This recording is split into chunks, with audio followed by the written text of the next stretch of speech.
Alright, welcome back. Lon's Garage.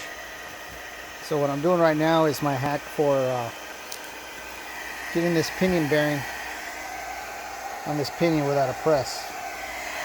So I've got my heat gun going here, and my laser thermometer says 241, 247, 253,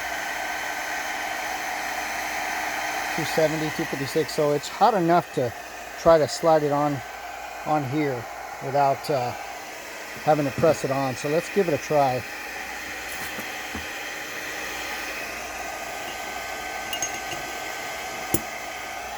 There it is.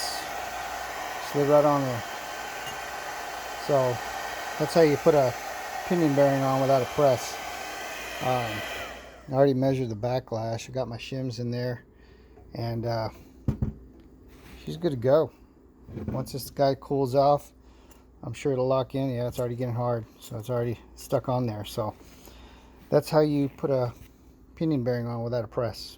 Little heat gun, get it to at least 265, and it'll slide right on there. I did put a little bit of gear oil on there, but she's on there.